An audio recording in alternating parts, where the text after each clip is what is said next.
Hi, everyone, and welcome to HR Debatable. My name is Nelly Verlinden. I'm your host, and today I'm being joined by two fantastic guests, Sarah Maximilian and Rachel Gibbs. Hi, Rachel, and hi, Sarah. Hi, Nelly.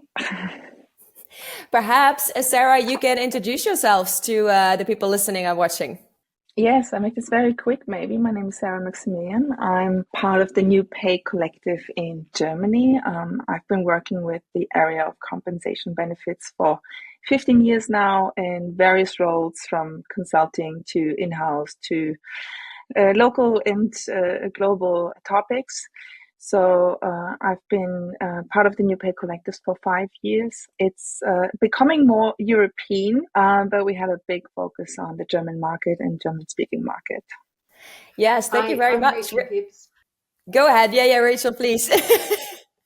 I'm Rachel Gibbs. I'm based in Switzerland, but British background. I've worked in compensation for a long time, and I specialise now in pay transparency, providing solutions for clients around fair pay and ensuring that companies are ready for the upcoming EU Pay Transparency Directive. Awesome. Thank you very much.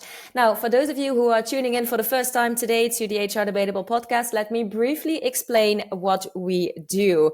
So, as you see, I have two beautiful guests with me today. They will have a debate on 3 different topics. And these topics are always HR and world of work related. So what will happen is I will give a brief introduction to a certain topic. I will share the statement with Sarah and with Rachel. They get to say whether or not they agree with the statement. And then, of course, they get the opportunity to elaborate on that. That's it. Sarah, Rachel, do you have any questions for me before we get started? No, let's start. The inspiration for our first debate today comes from a LinkedIn post that I saw on your LinkedIn feed, Rachel. Allow me to share part of that with the people tuning in. A 2020 paper co-authored by Dr. Jaslyn Koopman, an assistant professor of management at the Harvard College of Business, found that pay secrecy within organizations can be associated with higher trust levels and greater retention under certain conditions. The research found that employee biases and assumptions led to high levels of trust. Where information about how pay decisions are made was unclear, employees tended to overlook negative fairness aspects and rely on personal biases. They also found a second related takeaway. Because pay secrecy makes it easier for employees to deny or dismiss any bad news, such pay practices don't always affect employee outcome the way we might have expected. We don't know the workers involved in the survey, e.g., production workers or professional workers with greater autonomy, nor do we know if this view still holds true in 2024. As more states and countries adopt pay transparency legislation, and the bar is thus higher now than it was in 2020. In a different post, Rachel, you mentioned some of the positive impacts pay secrecy provides and could be lost due to the adoption of pay transparency in many countries, such as the fact that pay secrecy allows for management discretion to be applied in special circumstances, such as terminal illness or extenuating personal challenges. Development opportunities. Sometimes retention and development get tied together with support for MBA, MA, or other courses. Now, one thing that came to my mind when I was preparing for this debate simply was ignorance is bliss, and how that seems to be the case when it comes to pay secrecy. Because isn't all hell going to break loose when companies all of a sudden are going to make their compensation data fully transparent? And how much trust will people still have in their managers and employers when they find out what their peers are earning? How will this transparency affect the way people collaborate with each other? And so all of this is how we get to the first statement of today.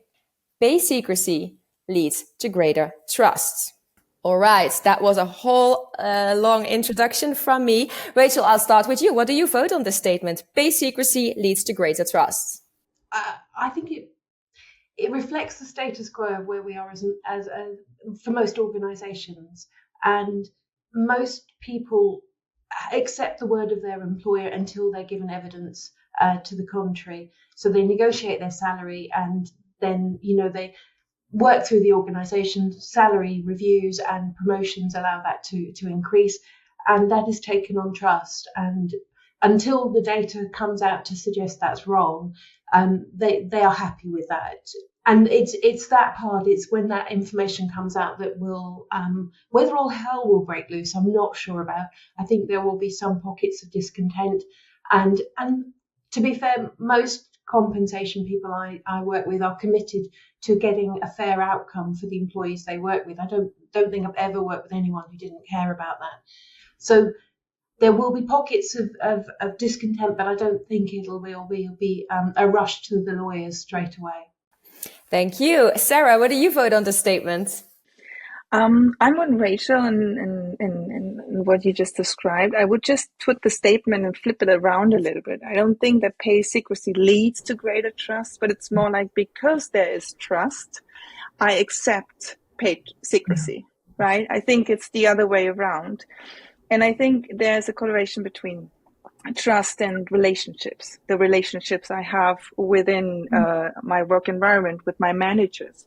So it's very comfortable to believe that my manager, he or she, is looking out for me. So do I need to engage in this topic? Do I need to look up, I don't know, external data, or ask my colleagues, or always bargain for more? Or do we have a good relationship, and that's why I believe he or she will take care of me, and she knows my personal life, or the situation I'm in. She knows that there is a need for it, or that I've been working very hard. So there is something about this relationship that kind of helps with the trust. But I think the problem is, and you mentioned collaboration in the beginning, Lily, and we are now asking employees all the time to be autonomous, or more autonomous, to kind of be self-led at work. So I'm not really having one relationship with my manager. I have multiple relationships. And I think this is where I'm now a little bit more on my own. So I'm craving or seeking for information and orientation, right? So I think this is where there's a tendency, not just on pay transparency, but there's a tendency to have more information so I can act on it. I have my own action plan based on the information, because I don't have that one-on-one relationship any longer. So I think the statement is a kind of the old classic way, the one-on-one relationship, but it will not hold for much longer, I would say. Yeah. Thank you. Rachel, did you want to add something?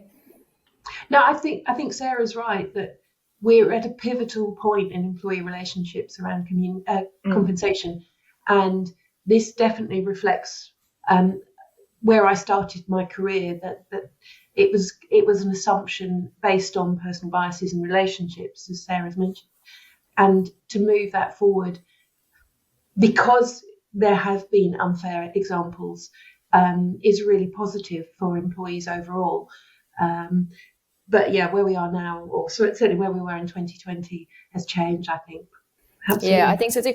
I think it was a really interesting thing that you said almost immediately, Sarah, that you said the statement should be the other way around, is that because there is trust, there is pay secrecy. I thought that was indeed a nice one. And then basically to both of your points, I remember when I was basically the first job that I started in, which was in 2010, which was in a really, really large investment bank. I won't name any names of that, but there basically pay secrecy was just a commonly accepted thing. I remember whenever I had a conversation with my manager about whether or not I was going to get a pay rise, he always specifically said, like, okay, don't tell anybody about how much you're earning. Do not speak about that with the colleagues in the team. That was basically something that was a standard practice to tell people that, so that nobody would talk to each other about how much money that they were making. And I actually only started thinking about that when I was preparing for today's podcast, because I thought, wow, that was just normal. There was literally this whole secrecy surrounding people's pay. Yes, and it's still in the German market. In Germany, it's still in the contracts. So there's a clause that kind of prohibits you to speak openly about your conditions, including your salary. And this is going to be forbidden very soon. So this is something that needs to be. And even though it was not even I think you couldn't really claim it once there was a case, right? It was always a clause in the contract, even though it would never hold up in front of a judge. But it's going to be erased for the future. And in Poland, it's a trade secret, your salary. Yeah. Yeah, so it's going to be a really big change. In the UK, I haven't seen many pay secrecy clauses, and they, like you say, in law, if you went to the courts, it wouldn't hold up. But yeah, I remember Poland. You mentioned it. Yeah. I remember working with the HR team, and they had no idea about salaries in their units because they always had to ask finance. So if I would want to make an analysis, I always had to talk to the finance person because there was like a big wall between these two parties, right? Yeah. Yeah. But we are going to change it now very soon. Pay transparency is coming. Well, I mean, one of the things that I had to think about immediately, Sarah, when you said that in Germany it's a clause in the contract, I thought that cannot be legal, to put a clause in people's contract that they are not allowed to talk about how much. But I guess it's probably more like the effect that the clause will have on people, because maybe most people will therefore indeed not talk about it. I do agree with you. I imagine that if it would happen to end up in a court of justice, it probably would not stand, of course, this clause. But then again, how many people are going to try that? Wow, I did not know that. Very interesting. I mean, it's a little thread, right? But of course, everyone talks about their salary. I mean, I don't really, a fun thing when I started working as a compensation consulting, and I mentioned that going to a party and meeting people, they immediately wanted to talk about their salaries with me because they felt, oh, you have some knowledge. Let's talk about it. So it was like a party gag when I ended a new scenery. Mm-hmm. And also the availability of salary information has changed in the last few years, maybe the last decade, that you can, and I'm never sure how reliable it is. It doesn't feel reliable to me, but you can check out your salary against on Glassdoor and other sites to get an idea of what companies are paying and what your role is worth. And that's certainly changed. The kind of the black box is getting more and more light, I think, as time goes on. Yeah, I think so too. Well, I'm very curious to what we are, even more curious now to what we are going to see very soon. Anyhow, thank you so much, both of you, for this first debate.